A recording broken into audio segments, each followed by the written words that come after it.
Buenas noches a todos, bienvenidos nuevamente a nuestro curso de Contabilidad 2 de la Universidad Ciudadana. Como lo comentamos hace unos instantes previos a la grabación de este video, el día de hoy vamos a continuar con nuestro programa. Para el día de hoy tenemos programado el capítulo número 20 que habla del cierre anual de operaciones y el capítulo 21 que es la primera práctica de contabilidad. Antes de pasar a lo que es los capítulos que vamos a ver el día de hoy, me permito comentar lo siguiente. Esta semana vamos a tener solo una actividad SCORM. Es una actividad que ya está programada o proyectada ahí en la plataforma. Esta semana no hay que presentar no hay que incorporar ningún archivo, ningún Word, ningún PowerPoint, ni contestar ningún cuestionario, solamente el cuestionario que viene ahí en formato autoevaluable. También por ahí, como ustedes, el día de ayer estuvo disponible lo que viene siendo el examen parcial. Espero les haya ido bien en dicho examen.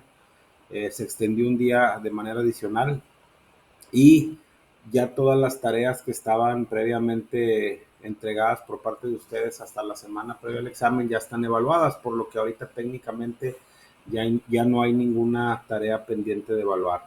Por ahí se les hizo una retroalimentación en algunos casos, pero realmente en términos generales las tareas estuvieron bien presentadas. Hasta esta clase donde vamos a ver estos dos capítulos, vamos a seguir utilizando lo que viene siendo el libro, que es el primer curso de contabilidad de Elías Lara Flores.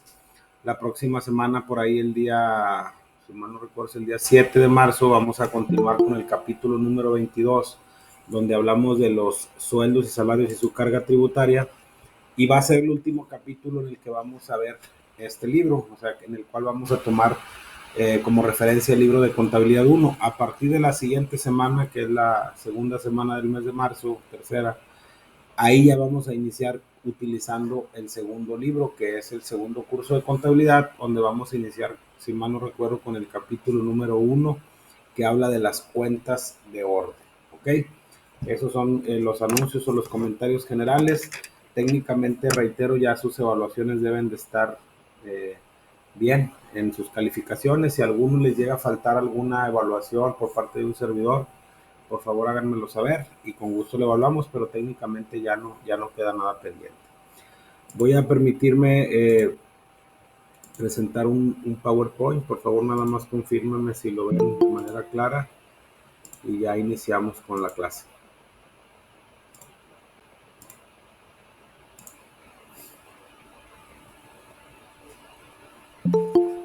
Sí se ve, maestro. Ok, gracias, muy amable. Vamos a iniciar, como les comentaba ahorita al principio de la clase, el día de hoy vamos a tener como referencia el continuar con nuestro curso de contabilidad 2 para las diferentes especialidades o las diferentes carreras que imparte la Universidad Ciudadana. En este tema vamos a, pues ahora sí que retomar un poquito lo que hemos visto en las clases pasadas, eh, viéndonos desde lo que viene siendo la contabilización de nuestros asientos de diario a través de nuestras pólizas, hasta llegar a lo que viene siendo nuestros registros contables en el libro de mayor. Posteriormente realizar nuestros asientos de ajuste, sacar nuestra balanza de comprobación ajustada, pero para eso tenemos también que generar un estado financiero. Cada año las empresas, y lo comentamos en clases pasadas, estamos obligados a hacer un cierre anual de operaciones. ¿Por qué se tiene que hacer este cierre anual? Es bien importante que conozcan que va muy relacionado con el tema fiscal. Aunque ahorita estamos viendo un tema netamente contable, nosotros tenemos que tener varios ajustes o varias actividades puntuales que tenemos que hacer para cerrar nuestra contabilidad. ¿Esto lo hacemos con qué motivo o por qué lo hacemos? Con el único motivo, la única causa de que tenemos que presentar nuestra declaración anual ahora en el mes de marzo, que ya lo comentamos en clases pasadas. La declaración anual para las personas morales del régimen general de ley o los negocios o las empresas que persiguen un lucro es a más tardar el 31 de marzo del 2023 para el caso del 2022. Y en dado caso que el negocio sea de un capital propio o que sea una persona física con actividad empresarial, pues la fecha límite para presentar su declaración es el 30 de abril. Previo a esta declaración, pues tenemos que hacer una serie de reportes y una serie de asientos contables para cerrar estas operaciones de un ejercicio y de alguna otra manera determinar cuáles fueron nuestras pérdidas, cuál es nuestra situación financiera el 31 de diciembre del ejercicio inmediato anterior y obviamente cuáles son los ajustes desde el punto de vista contable y desde el punto de vista fiscal. Desde el punto de vista contable vimos algunos ejemplos que también aplican en lo que viene siendo un cierre anual de operaciones cuando vimos el tema de el capítulo 18, si mal no recuerdo, 19, que hablaba de los asientos de ajuste, donde tenemos que hacer los ajustes del inventario. Las personas que ya de alguna u otra manera han tenido práctica en la parte administrativa, cuando trabajamos en una empresa comercializadora, en una empresa productiva, es decir, que no es una empresa que otorga un servicio, pues obviamente tenemos materia prima dentro de nuestro almacén, tenemos mercancía que tenemos que vender y en base a eso tenemos que realizar el ajuste del inventario anual. Ese es un ejemplo de algunas de las operaciones que se hacen. Ya que hagamos todos esos ajustes, ahora sí vamos a proceder a elaborar nuestro cierre anual de operaciones y que va muy relacionado con el tema de una práctica muy sencilla que se hace desde el punto de vista contable y que la vamos a ejemplificar aquí de una manera, reitero, muy sencilla para que sepan qué es lo que se hace al final de un ejercicio. ¿Ok? ¿Qué objetivo tenemos? Que nosotros en esta sesión conozcamos el proceso del cierre anual de operaciones contables de una compañía eh, y definir que el cierre anual se hace como fruto o consecuencia de todas las operaciones que hacemos cada periodo del ejercicio fiscal. Aquí esta parte es bien importante, reitero, y quiero que la tengamos muy clara todos en la práctica, aunque seamos informáticos, seamos administradores, seamos contadores, seamos financieros. Cuando hablamos de un periodo, estamos hablando de un mes, y cuando hablamos de un ejercicio o de un ejercicio fiscal, estamos hablando de un año. Entonces dice que este cierre anual se tiene que hacer como consecuencia de todas las operaciones que estuvimos revisando mes con mes y por las cuales nosotros ya revisamos la información financiera a través de las reuniones que se hacen en las juntas directivas o en la reunión mensual de resultados y financiera para ver cómo estamos posicionados. Técnicamente, si ya no movemos los ejercicios pasados, es decir, que no cancelemos facturas, que las operaciones se hayan realizado en tiempo y forma, que no haya nada pendiente que nos haga que nuestra situación financiera o que nuestra utilidad o pérdida tenga una variación, pues técnicamente si llegamos a noviembre lo único con lo que tenemos que apurarnos es del mes de diciembre, ¿va? Pero este cierre anual se hace por eso, precisamente para dar un checklist o para hacer un ajuste ya al final del ejercicio de cada uno de los periodos que conforman el ejercicio fiscal. Y también ver de manera muy práctica, como les comentaba ahorita, un proceso muy sencillito de una práctica de contabilidad para este tipo de cierres. Después, ¿qué nos dice el proceso contable como tal al momento de que ya tenemos un cierre anual de operaciones? Nos dice que después de concluir los 12 periodos, es decir, los 12 meses del ejercicio fiscal, procedemos a hacer nuestro cierre anual de operaciones. Reitero, este cierre anual de operaciones va muy enfocado por la parte fiscal, pero también le sirve ya ahora sí a los accionistas para saber si la empresa tuvo dividendos o no. Hay que recordar que una empresa paga sus dividendos, es decir, las ganancias o las utilidades de las acciones de sus socios o inversionistas en base a un periodo fiscal. No puedes determinar si hubo utilidad o una pérdida. Sí puedes determinarla, pero desde el punto de vista de revisión mensual.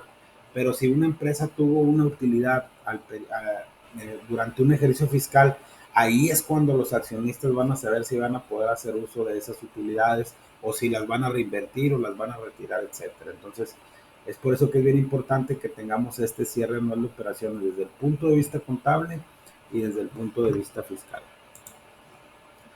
Nos dice que al terminar el ejercicio, una vez registradas todas las operaciones efectuadas durante el mismo, el proceso contable que se debe seguir para hacer el cierre anual de operaciones es el siguiente.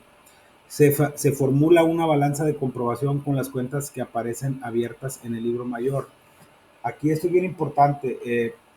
Cuando hablamos vimos los pasos así de manera muy rápida en los libros de contabilidad, nuestro libro de diario, libro mayor, balanza, asientos de ajuste, balanza ajustada y obviamente ya llegamos a nuestros estados financieros. Cuando dice que se formula la balanza de comprobación no es otra cosa más que ya tengamos, ahora sí después de haber hecho nuestros asientos de ajuste, tener esa balanza con las cuentas abiertas. Cuando hablamos de partidas o de cuentas que aparecen abiertas, son cuentas que todavía tienen saldo. Un ejemplo muy sencillo, si nosotros vemos en el estado financiero que al 31 de diciembre tenemos un saldo en la cuenta de clientes, significa que alguien a esa fecha nos quedó de ver mercancía. Si tenemos un saldo en la cuenta de proveedores, significa que a esa fecha le quedamos a deber a alguien mercancía. Si tenemos IVA a favor, pues es un IVA que vamos a recuperar vía acreditamiento posteriormente. Si tenemos deudores diversos, alguien nos quedó a deber alguna cantidad por un concepto diferente a la venta de mercancía, etcétera. Entonces, se tiene que formular esa balanza de comprobación con todas las partidas o con todas las cuentas. Cuando hablamos abiertas, significa que tengan saldo, a eso se refiere. Nosotros cuando presentamos un estado financiero, y si a la fecha del estado financiero, en este caso el 31 de diciembre, que es nuestro cierre anual de operaciones, no traemos, por ejemplo, saldo en la cuenta de clientes, pues simplemente en el estado financiero no va a aparecer, ¿ok? Entonces es importante comentarlo. Se debe de verificar por medio de la balanza de comprobación que el registro de las operaciones se haya hecho respetando el concepto, la regla de la partida doble, que esto ya lo vimos en los asientos, en los libros de contabilidad, y lo vimos en el curso pasado cuando hablábamos de la regla de la partida doble, que a todo cargo le corresponde un abono, y que dijimos que cuando lo hacíamos de manera manual, pues teníamos la peculiaridad de que los movimientos del libro de diario no se pasaran correctos al libro mayor, y que obviamente tuviéramos esas diferencias. ¿Qué es lo que pasa? Que si no hacemos ese traspaso de manera correcta, pues nuestros saldos acreedores y nuestros saldos deudores de la balanza de comprobación no nos va a checar. Si lo hacemos en un sistema, a lo mejor ya lo han visto cuando hablamos del tema de los software administrativos o de los registros electrónicos, que son los software contables, pues por default el sistema entiende que a todo cargo le corresponde un abono, y si nosotros registramos una póliza del tipo que sea, cualesquiera que sea, pues va a mandarlo a una cuenta que se le conoce como cuenta de cuadre. Es decir, ¿por qué? Porque se tiene que respetar forzosamente la regla de la partida doble, pero al momento que saquemos nuestra balanza vamos a tener ese error. Entonces, se tiene que verificar en la balanza que todos los cargos o todos los movimientos de saldo deudor sean los mismos que los movimientos del saldo acreedor. También se comprueba que el saldo de cada una de las cuentas coincida con el de su mayor auxiliar correspondiente. Aquí lo mencionamos en el tema de cuentas colectivas o de control. Si tenemos cuentas colectivas o de control, es decir, que tengamos una cuenta de mayor que tiene a su vez subcuentas, pues tenemos que verificar que esas subcuentas estén correctamente ligadas a la cuenta de mayor. Volviendo al tema, si lo hacemos manual, tenemos más riesgo de que esto suceda. Sin embargo, en la práctica también puede suceder. ¿Por qué? Cuando nosotros vamos a utilizar un registro electrónico a través de un software, tenemos que generar un catálogo de cuentas que es la codificación de cada una de las cuentas con la que vamos a hacer la afectación contable. Un ejemplo, y creo que lo mencionamos, todas las cuentas de activo empiezan con 1, todas las cuentas de pasivo con 2, las cuentas de capital con 3, ingresos 4, costos 5, gastos 6 y así sucesivamente. Entonces, si vamos a afectar de manera correcta y vamos a abrir una cuenta, por decir, el libro mayor de bancos, pues tenemos, o el libro mayor de cuentas por cobrar, que tengamos clientes, deudores diversos y que esas tengan sus cuentas. Cuando demos de alta la cuenta en dicho catálogo, tenemos que colgarlas de manera correcta. ¿Qué quiere decir esto? Que si no las colgamos, es decir, un ejemplo bien sencillo, tenemos la cuenta de mayor de bancos y luego tenemos la cuenta de bancos moneda nacional y bancos en moneda extranjera. Y luego de la cuenta de bancos en moneda nacional tenemos varios bancos nacionales, que es Banamex, HSBC, Bancomer, Banorte, Scotiabank, el que gusten. Cuando demos de alta la subcuenta, que en sí es la cuenta afectable que nosotros vamos a registrar en nuestra póliza, nos pide el sistema que de qué cuenta de mayor que de qué cuenta va a depender. Es bien importante darle la cuenta de la subcuenta cuando demos de alta ese catálogo, porque si no lo hacemos de manera correcta, al momento que saquemos los reportes va a haber un descuadre. Probablemente no exista un descuadre desde el punto de vista de cargos y créditos o de movimientos deudores y acreedores, pero sí desde el punto de vista que la cuenta colectiva del libro mayor no va a ser la sumatoria de esa subcuenta que no se ligó o se relacionó de manera correcta. ¿Y qué es lo que pasa? Que tenemos que corregirla en el catálogo de cuentas, colgarla, por así decirlo, o relacionarla de manera correcta para que cuando volvamos a sacar nuestra balanza ya esté de manera ligada al libro mayor. A eso se refiere este tema. Se determina cuáles son los saldos de las cuentas que no coinciden con la realidad. Esto lo vimos, reitero, es un tema de asientos de ajuste, que si nosotros en la expertise, en la experiencia que tengamos del negocio, y que esto te lo va dando, reitero, la experiencia y el involucramiento que cada uno vaya teniendo con el negocio, pues ya podemos saber más o menos si las cuentas tienen una razonabilidad. En términos contables, inclusive en términos financieros, existe un concepto que se llama razonabilidad, que primeramente nos dice que tenemos que verificar que las cuentas sean de su naturaleza, que los saldos de las cuentas sean correctos de acuerdo a su naturaleza, que tengan una razonabilidad, es decir, que no haya disparos, que por ejemplo, si sabemos que no tenemos un saldo de 10 millones en el banco, por poner un ejemplo, pues que no tengamos ese saldo en la cuenta de banco. Si sabemos que realmente alguien no nos debe mercancía por la operación diaria que se hace y tenemos un registro de que alguien, un cliente nos debe mercancía, pues entonces algo está mal contabilizado. Entonces para eso se procede a hacer los asientos de ajuste. Pero esta parte es cuáles no coinciden con la realidad, es cuáles saldos no son realmente razonables de acuerdo a la operación del negocio o de la empresa. Se hacen los asientos de ajuste necesarios, que es lo que mencionamos, para que el saldo de cada una de las cuentas coincida con la realidad o por lo menos sea lo más pegado a la realidad. Para esto, recordemos, se hacen los asientos a través de diario, a través de la regla de la partida doble, y para eso nos apoyamos con las normas de información financiera, que son las normas que nos dicen cómo debemos de registrar los diferentes eventos financieros o contables que se presentan en las empresas. Anteriormente, cuando iniciamos la carrera ya hace algunos años, nos explicaron lo que eran los principios de contabilidad generalmente aceptados, que era el periodo contable, la relevancia suficiente, el periodo del negocio en marcha, etcétera, etcétera.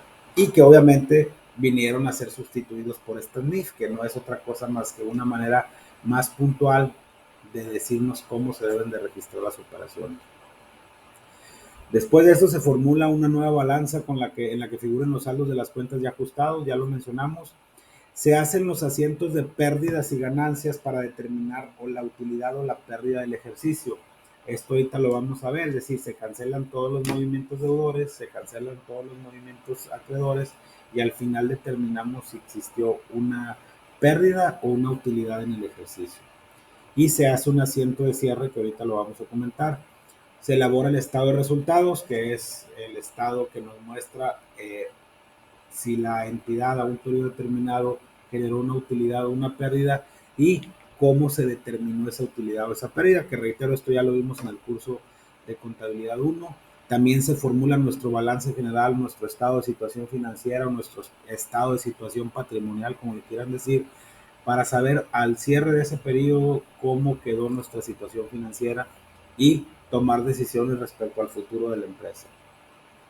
Y ahora sí, dice, vamos a poner aquí unos ejemplos que dice que para comprender cada uno de los puntos que menciona este proceso de cierre contable, vamos a ver los siguientes ejemplos.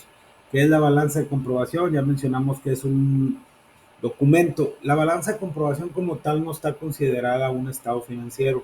Sin embargo, con la información que tenemos en la balanza de comprobación, se formulan los estados financieros básicos y nos sirve para verificar si todos los cargos y abonos de los libros de diario o los asientos en el diario, en el libro de diario, han sido traspasados a las cuentas correspondientes de mayor, respetando la regla de la partida doble, que dijimos que ahorita en la actualidad todo lo vemos esta partecita, que lo vimos en el libro de contabilidad, que nada más se hace el libro mayor a través de las pólizas de ingresos, egresos y diario, y es lo que nos dice la normativa contable, que cuando tengamos un registro electrónico nada más debemos de llevar el libro mayor. Si lo tuviéramos que hacer en el libro de diario, pues cuando lo realizáramos de manera manual.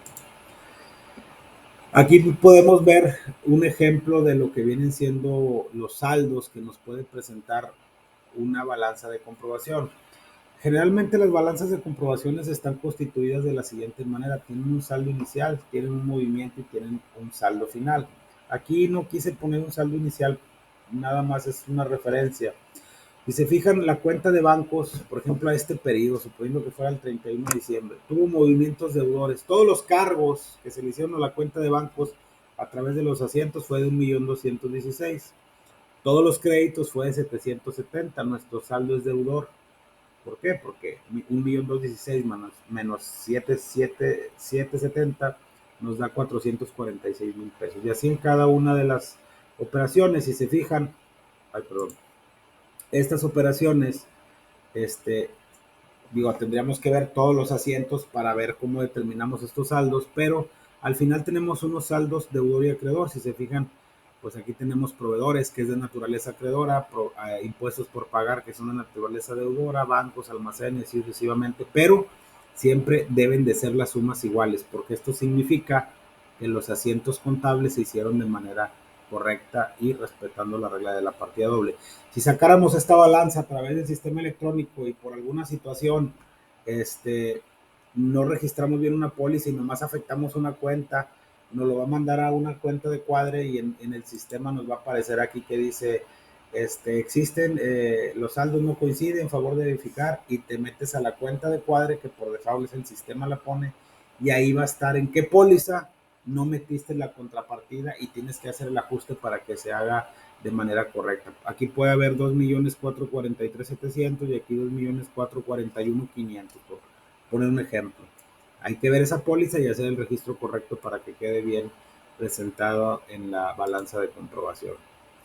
Ya como lo comentamos, teniendo en cuenta la explicación anterior, es preciso que antes de proceder a la formulación de los estados financieros básicos es preciso hacer los asientos de ajuste, que ya lo mencionamos tanto en el capítulo 19 como en las diapositivas anterior, y que la función principal de estos es verificar las cifras y hacer los ajustes necesarios para que la información financiera coincida o sea lo más apegada a la realidad posible de la empresa o del negocio. Una vez efectuados los asientos de ajuste necesarios, así como los pases a las cuentas de mayor, es necesario obtener de una relación con los saldos ya ajustados, la cual se denomina balanza de saldos ajustados, que ya lo mencionamos. La balanza de saldos ajustados es un documento que aparece en las cuentas después de haber pasado ahí los asientos de ajuste necesarios, que pueden ser asientos de faltantes, de sobrantes, de obsolescencia en los inventarios, de faltantes en la mercancía, de comisiones bancarias, de depreciaciones, de amortizaciones, y que reitero nuevamente, estos asientos son muy puntuales y van relacionados con el giro y el volumen de operaciones que cada empresa tenga.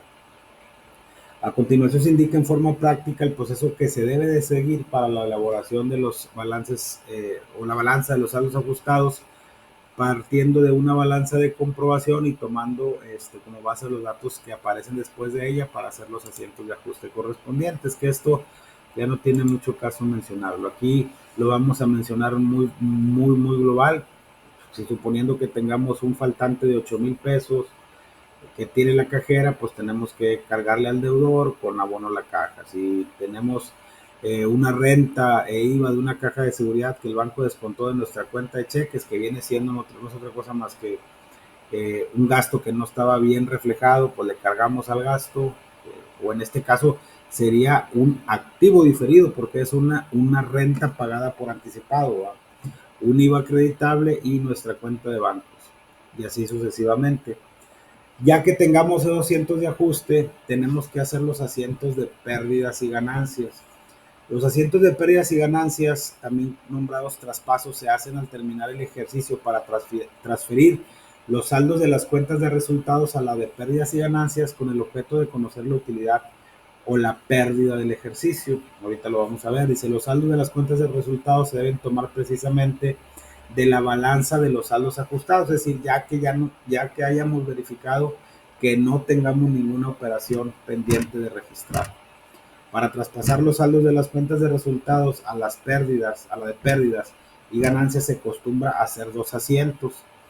En el primero se deben transferir los saldos acreedores y en el segundo los saldos deudores. Ahorita vamos a ver por qué. Por eso se hacen dos asientos de pérdidas y ganancias. Por ejemplo, vamos a suponer, dice, asientos de pérdidas y ganancias. En nuestro caso, el primer asiento que se debe hacer para transferir a la cuenta de pérdidas y ganancias los saldos de las cuentas de resultados, ventas y gastos de productos financieros, que son los que aparecen con saldo acreedor, tenemos el siguiente ejemplo. Si se fijan aquí, ustedes tenemos, cuando vemos nuestro estado de resultados, tenemos varios tipos de ingresos, que son los ingresos por ventas, y que a eso le tenemos que descontar los descuentos, devoluciones y rebajas sobre ventas. Y tenemos otros productos o productos financieros que tengamos en la empresa. Como esos son de naturaleza acreedora, para disminuirlos hay que cargarlos. Entonces, estos 12 millones son las ventas o las ventas netas que tenemos en el estado de resultados. Se cargan y se cargan también lo que vienen siendo los gastos, que en este caso son productos financieros, porque entendemos que es con saldo acreedor. Entonces tenemos que traspasar la suma de estos movimientos a la cuenta de pérdidas y ganancias. El segundo asiento ahora es para transferir a la cuenta de pérdidas y ganancias todos los saldos de cuenta de resultados, pero que sean de naturaleza o de saldo deudor, como son los gastos de administración, los otros gastos, lo que vienen siendo los costos, etcétera. Por ejemplo, aquí en esta empresa no maneja costos, pero si se fijan, a diferencia de la cuenta acreedora, pues tenemos que mandar a la cuenta acreedora la suma de los ingresos o a la cuenta de pérdidas y ganancias, pero la tenemos que cancelar. Aquí es caso contrario. Como estos saldos son de naturaleza deudora, los tenemos que disminuir o acreditar, y tenemos que cancelar los gastos de venta, los gastos de administración, y en este caso son otros gastos, no son otros productos. La suma de todos estos movimientos deudores nos da 7,069,450. ¿Qué quiere decir esto? Que nuestra cuenta de resultados de pérdidas y ganancias vamos a tener 12 millones de naturaleza acreedora o nuestros ingresos, y vamos a tener 7,069,000 pesos con 450, 7,069,450 pesos de movimiento deudor, que si hacemos ahora sí que la cuestión aritmética a los 12,368,000 le quitamos esta cantidad, y como es mayor el saldo acreedor, vamos a tener una utilidad.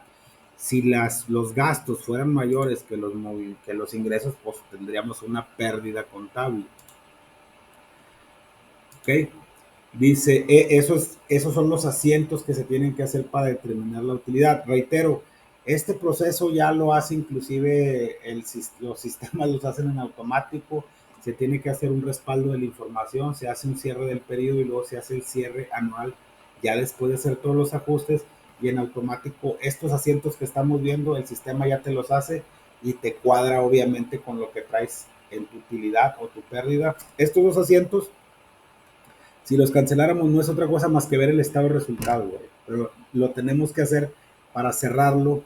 ¿Y por qué? Porque también es importante comentar que cuando se cierra un periodo, si las cuentas de balance traen saldo o están abiertas, se deben de quedar con saldo para presentar la situación financiera de la empresa. Pero el balance, las cuentas de resultados o el estado de resultados a partir del primer día del año siguiente empiezan en ceros, porque eso es algo que ya se realizó. Ya por el ejercicio tenemos una utilidad o una pérdida. Vamos a iniciar ahora nuevamente con las ventas, nuevamente con los ingresos, nuevamente con lo que viene siendo los gastos, los costos, etc. ¿Okay? Es decir, cuando iniciamos una balanza el 1 de enero del año siguiente a que se cierre el ejercicio, las cuentas de resultados traen cero hasta que no empecemos a registrar nuevamente los ingresos, los costos y los gastos. La balanza previa a la balanza general se formula con los saldos de las cuentas que quedan abiertas, que es lo que mencionamos después de haber traspasado al libro mayor los asientos de pérdidas y ganancias. El asiento de cierre, como su nombre lo indica, se hace para saldar o cerrar las cuentas que quedan abiertas después de haber trasladado los asientos de pérdidas y ganancias al libro mayor. El asiento de cierre se hace con los saldos de las cuentas que aparecen en la balanza previa al balance general, y el asiento de cierre es el último asiento que registramos para cerrar el ejercicio. Reitero, las personas que ya te conozcan un poquito del tema o que hayan tenido algo de experiencia, por eso los contadores siempre a finales de mes, ya no falta nada, porque si en un momento dado quedó algo pendiente, tenemos que abrir nuevamente en el sistema el periodo. Y sobre todo, si ya declaramos impuestos, tenemos que hacer declaraciones complementarias para realizar el ajuste correspondiente, y sobre todo si el ajuste es un ajuste que va a beneficiar al SAT, porque ahorita con las revisiones electrónicas, y creo que ya lo comentamos, las revisiones electrónicas que tenemos por parte de la autoridad, ellos ya desde el momento en que nuestro sistema de facturación timbramos una factura, ellos ya saben si la factura nos la pagaron de contado, si nos la pagaron por transferencia o si nos la van a pagar, que son las famosas claves que vienen ahí en las facturas que dicen pago en una sola exhibición, que dice PUE, o pago en parcialidades y diferida, que dice PPD. Entonces ellos ya saben, entonces si por algún momento no hicimos nuestro cierre correcto, no consideramos un ingreso, un IVA o algo, tenemos que hacer el ajuste correspondiente para pagarle ese diferencial al SAT y para ajustar la información financiera, ¿verdad? Que reitero, lo tenemos que hacer porque tarde o temprano nos lo van a observar, sobre todo cuando son cantidades algo considerables. Si se fijan aquí en el asiento de cierre, se traspasan todas las cuentas, de, desde el punto de vista de resultados es para conocer nuestra utilidad o pérdida que va a ir en el capital contable, pero también tenemos que traspasar o hacer un movimiento de cierre con las cuentas que tienen saldo en las cuentas de balance y luego iniciando el ejercicio el sistema los vuelve a dar reversa a este movimiento, porque si nosotros cancelamos proveedores y realmente nos deben los proveedores, o más bien dicho, les debemos a los proveedores al 31 de diciembre, pues el 1 de enero le seguimos debiendo, nada más que este es el proceso que hace el sistema para cancelar saldos, determinar utilidad o pérdida y luego por los saldos que quedan abiertos empezar el siguiente ejercicio única y exclusivamente con las cuentas de balance. Si se fijan aquí, ya estos 5.298.000 que se va a ir a nuestro capital contable es la diferencia entre estos 12.368.400 y estos 7.069.450. En este caso hubo una utilidad contable. ¿Okay?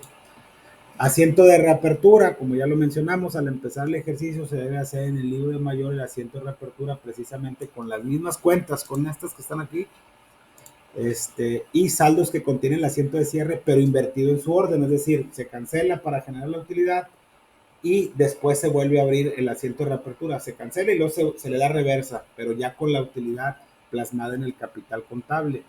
¿Por qué? Porque pues no podemos, si son partidas abiertas, son cuentas abiertas que no se han saldado, reitero, de balance, pues tenemos que iniciar nuestra situación financiera del 31 de diciembre al 1 de enero, pues ya es la misma, ¿va? Realmente, salvo que el 1 de enero pagues todo, pero ya serían operaciones de un ejercicio fiscal diferente.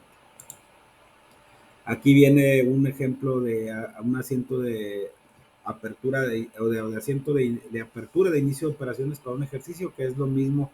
Y se fijan aquí, por poner un ejemplo, proveedores 3.550.000. Aquí en proveedores son 3, es un ejemplo, reitero, 320. Si lo cancelamos acá, después lo tenemos que volver a registrar con el saldo correcto para iniciar las operaciones el año siguiente. El estado de resultados o estado de pérdidas y ganancias se formula con las cuentas de saldos que aparecen en las balanzas de comprobación y saldos ajustados. Que reitero, nada más es para efectos de presentación de la declaración anual. Si nosotros sacáramos, vamos a suponer que cerramos el 31 de diciembre y no hemos registrado ninguna operación el 1 de enero y ya lo cerramos el sistema o ya lo hicimos de manera manual y los saldos ya nos cuadraron, pues estos saldos van a ser cero porque ya ya es un periodo fiscal nuevo, ¿ok? Y el balance general, pues también se formula con las cuentas y saldos que aparecen en la balanza previa al balance general, que no es otra cosa más que, ya lo mencionamos, un estado financiero que nos muestra los diferentes derechos, activos, bienes de las empresas con las diferentes deudas, obligaciones o pasivos de las mismas. Y que obviamente la novedad aquí, eso es bien importante comentarlo, en el capítulo, si no recuerdo, si era el 6 del curso pasado, hablamos del balance general como tal, o sea, cómo se presenta en forma de reporte, en forma de cuenta. Y luego vimos uno que se llama balance general comparativo. Ese balance general comparativo nos decía cuáles han sido las diferentes alteraciones que han sufrido las diferentes cuentas de activo, pasivo y capital a través de los ingresos y los egresos o de las ventas y los gastos y costos que tenemos en el estado de resultados y de las operaciones propias de la situación financiera. Para este año, bueno, hasta el 2022, en marzo del 2022, las empresas presentamos nuestra declaración anual correspondiente al ejercicio 2021 y nada más nos pedían el balance general como tal, como un cierre de operación. Pero para el 2022, lo que vamos a presentar ahora en marzo del 2023, el SAT nos está pidiendo que presentemos un balance general comparativo. Esa es la novedad también en términos fiscales que trae la forma o el formato de presentar la declaración anual para este año. Es decir, lo que vimos en el curso pasado lo vamos a aplicar los contadores o los administradores o la persona encargada de presentar la declaración, lo vamos a ver ya en la práctica y ahí vamos a ver por qué lo están haciendo así, pues para verificar si los flujos o las alteraciones y los flujos de efectivo por los constantes movimientos que han sufrido las cuentas van acorde con lo que estamos declarando y con los impuestos que estamos determinando. Entonces, esa es una novedad que también pues quiero compartirles, ¿va? Y pues ya esto ya lo hemos mencionado, es un balance general que también tenemos que generar al final de un ejercicio fiscal, pues para saber si dentro, cómo está la situación financiera de la empresa, si aquí en esta parte que son las utilidades, tenemos, si en esta partecita, que específicamente esta es la partecita que les interesa mucho a los accionistas, ¿verdad? ¿Qué tanto ganó, qué tanto perdió? Recordando que si se gana, pues se puede tomar decisiones de retirar o pagar dividendos por parte de la empresa, dependiendo qué tipo de acciones tengan, si son serie A, si son serie B, el valor que tengan, cuántas acciones tiene, y ese es un cálculo un poquito más complejo. Y, o si tuvimos pérdidas, pues si es una sociedad anónima de capital variable donde todos los socios se hacen responsables, ver la manera de invertir para que el saldo quede en cero o en un momento dado también ver si hay necesidad de invertir o de aportar más capital social para hacer frente a la operación de la empresa, ¿ok? Entonces, eso es lo que se tiene que hacer al final de un ejercicio, se tienen que cerrar las operaciones, se tiene que hacer de manera muy global, revisar, es una consecuencia el cierre anual de todo lo que estuvimos viendo en el año. En base a eso tenemos que sacar revisar nuestra balanza que vaya acorde con la realidad. Si no va acorde con la realidad, verificar realizar los cientos de ajustes necesarios, verificar que no tengamos en las cuentas colectivas de mayor o cuentas colectivas de control saldos que no se hayan traspasado de manera correcta, verificar ya con la información ajustada, generar nuestro estado de resultados, nuestro balance general, hacer los asientos de ajuste con las cuentas de balance para cancelar los movimientos de deudores y acreedores, y en el caso del estado de resultados, cancelar las cuentas de deudores y acreedores para determinar si hubo una pérdida o una utilidad, y luego mandar esa utilidad o esa pérdida a este capital contable que forma parte. Aquí generalmente las empresas ponen utilidades acumuladas. Si el saldo es acreedor, significa que hay utilidades. Si el saldo es deudor o que sea una pérdida, pues significa que hubo, como su nombre dice, una pérdida contable. Y al inicio del ejercicio, cuando ya hayamos cerrado, se tiene que hacer el asiento inverso para que los saldos que cancelamos para determinar esta utilidad inicien desde el punto de vista financiero en el balance con los saldos que terminamos al 31 de diciembre, salvo en el caso del estado de resultados, que ahí ya empezamos nuevamente a registrar saldos de un nuevo ejercicio fiscal. Recordando que el estado de resultados nos dice si hubo pérdida de utilidad y el balance general nos dice cómo estamos posicionados financieramente. ¿Okay? Y pues bueno, eso sería la clase del día de hoy, donde vimos estos dos temas de manera yo creo que un poquito muy sintetizada para que se capte un poquito más la idea. Y pues bueno, antes de dar por terminada la sesión, sí me gustaría, si alguno de ustedes tiene alguna duda, algún comentario, por favor, con toda confianza háganmelo saber. Sí, Blanca, adelante. Buenas noches, maestro. Buenas noches. Oiga, maestro, entonces, supongamos que cada mes que hacemos todos los ajustes necesarios, los asientos, ¿es posible que entonces al final del cierre del ejercicio fiscal al año se reflejen errores que tuvimos durante el año? Mire, yo le quiero ser muy puntual. Ese es el deber ser. Ese es el deber ser. Hay que entender algo. Hay empresas que tienen, esto va muy relacionado a dos temas. Un tema de política, un tema de control interno. Le voy a poner un ejemplo. Yo ahorita le estoy dando servicio a una empresa, a un grupo de concesionarias que tienen una peculiaridad, se lo voy a poner así muy sencillo. Ellos generan su facturación por las unidades vendidas, por los carros nuevos, no vamos a decir marcas, ¿verdad? Y no sé, venden X cantidad de unidades y vamos a ponerle un número, 20 millones de pesos, por ponerle un ejemplo así bien sencillo. Al 31 de enero vendieron 20 millones de pesos. En base a eso se tiene que determinar el pago de impuestos y obviamente se hace la revisión perdón, de la información financiera los primeros 5 o 10 días del mes de febrero correspondiente al mes de enero. Obviamente estoy poniendo solo un ejemplo, ¿ok? ¿Qué es lo que pasa? Que el 21, no sé, el 17 de febrero se tiene que presentar el pago provisional. Entonces yo hago una revisión y digo, a ver, vamos a ver lo que traigo en la contabilidad con lo que yo traigo en el SAT y resulta que traigo diferencias, que en el SAT traigo una cantidad y en la contabilidad traigo otra. ¿Qué es lo que pasa? Que se cancelan las facturas. Entonces ahí no hay una política de decir que lo que ya se facturó en el mes, pues ya no se puede cancelar en el mes siguiente porque la contabilidad electrónica o las facturas electrónicas te respetan la cancelación en el mes que se originó, no en el mes en que lo vas a declarar. Entonces, a su pregunta, se lo pongo como ejemplo, ese es el deber ser, más sin embargo, reitero, empresas que son un poquito o un mucho, con mucho control interno, con unas políticas muy estrictas respecto a su facturación y a sus operaciones contables, sí, definitivamente, si nosotros estamos revisando mes con mes, es mucho más fácil que ya nada más en diciembre hagamos un ajuste por lo de diciembre. Pero en la práctica sí se da que todavía en agosto estamos viendo cosas de marzo. Por eso es que la importancia de tener la información en tiempo y forma y corregir las cosas dentro del mismo mes. Reitero, eso se da en la práctica, pero el deber ser es lo que usted menciona, ¿verdad? Que no tengamos que esperarnos hasta, o que en el final de mes ya nada más hagamos los ajustes o los movimientos del mes de diciembre cuando estamos hablando de un ejercicio fiscal. Y precisamente para eso son las reuniones, para verificar que la información financiera esté correcta. Ok, entonces, debiendo hacer bien las cosas en la balanza final o en el estado de resultados del cierre fiscal, no, no debe haber errores de 3, 4, 5, 6 meses anteriores. Técnicamente no, no, porque entonces ahí pues yo me voy sobre el contador o me voy sobre el administrador o inclusive tendríamos que hacer un análisis de qué se está fallando.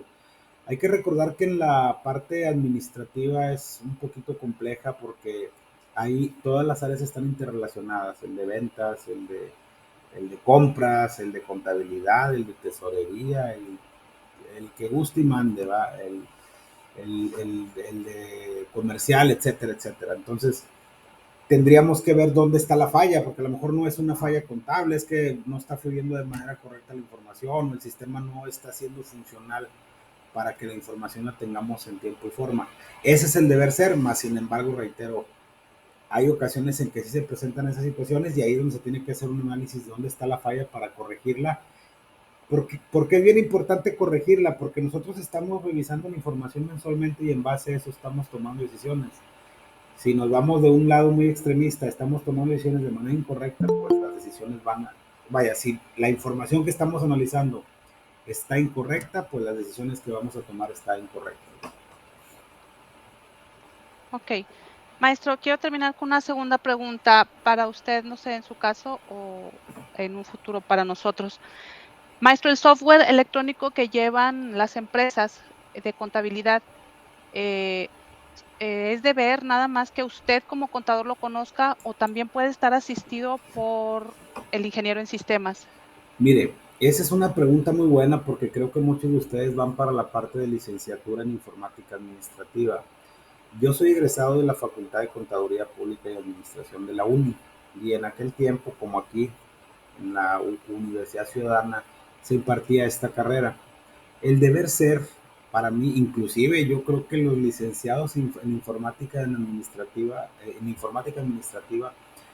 deben de conocer probablemente no tanto de contabilidad, porque en sí el sistema básico de la contabilidad no es otra cosa más que a todo cargo le corresponde un abono. Ese es el sistema universal contablemente y lo vimos en el curso pasado.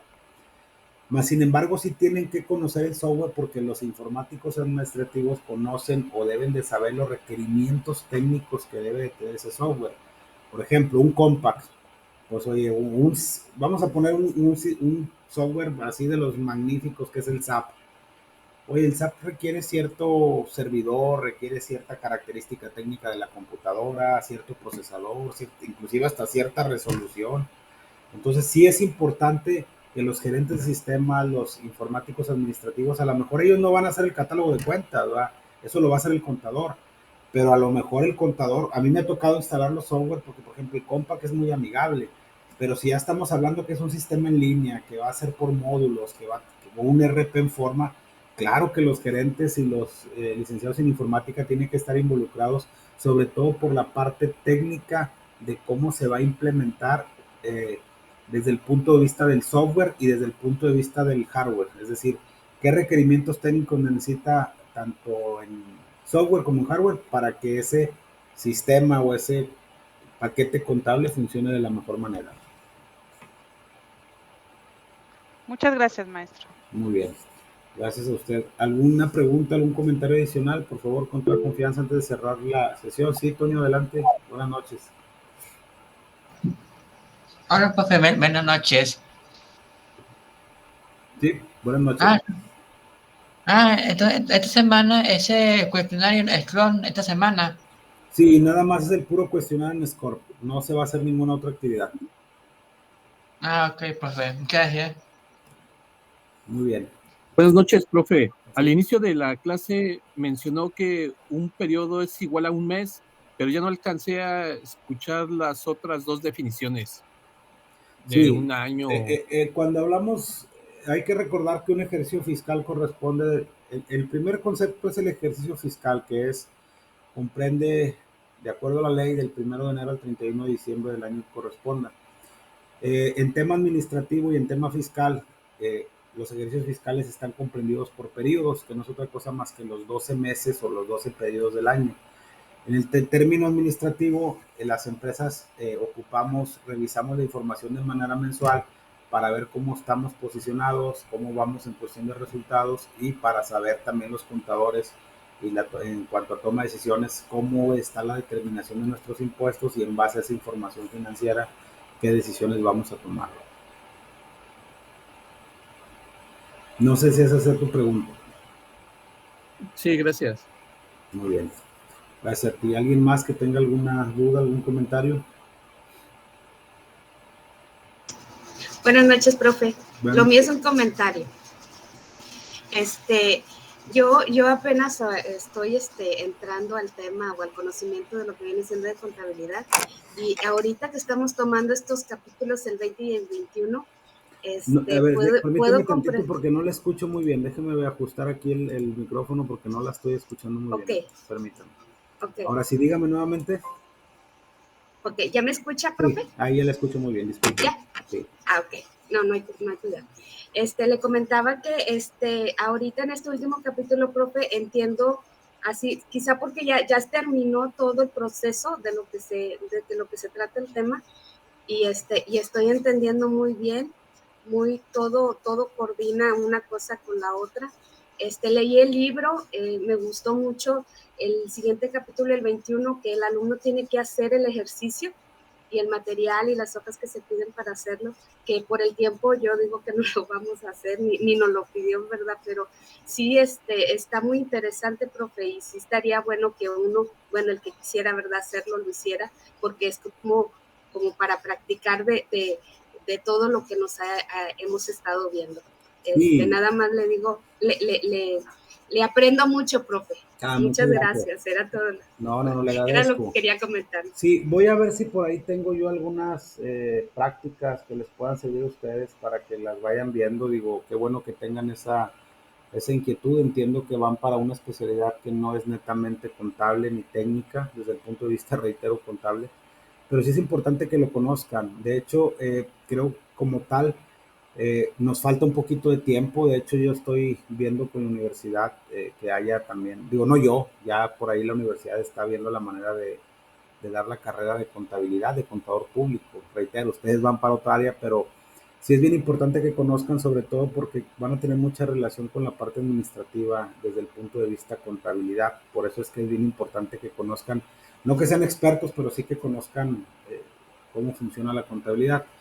La próxima semana vamos a ver un capítulo muy interesante. Sí me gustaría que la mayoría de los que pudieran entrar a la clase lo hicieran, porque vamos a explicar lo que vienen siendo los sueldos y salarios, qué nos dice la ley y toda la carga tributaria que tienen las empresas cuando nosotros como empleados prestamos un servicio personal subordinado. Y vamos a ver un ejemplo de cómo se calcula un impuesto, lo que vemos en nuestro recibo de nómina que dice ICPT, lo que dice cuota SIMS, por qué me retienen más, por qué me retienen menos, y lo vamos a ver la próxima clase. Pero respecto a lo que usted comenta, le agradezco su comentario y vamos a ver la manera, si pueden hacer esa actividad o esa práctica, háganla, y si no, yo voy a ver la manera de proporcionarles algo para que también ustedes lo tengan ahí como referencia. Si tienen alguna duda, con toda confianza la vemos. Gracias, profe, muy amable. Usted, ¿alguien más que tenga algún comentario, alguna duda, por favor?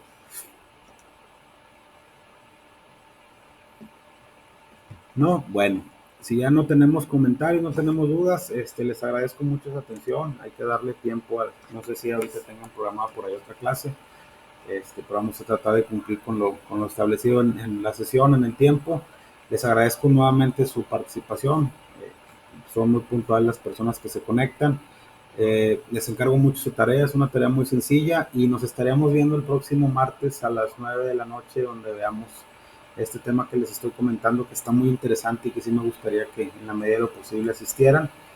Y pues bueno, seguir leyendo. Me pongo a su disposición en la plataforma para cualquier duda o situación que vayan teniendo de los temas que estamos viendo en el curso.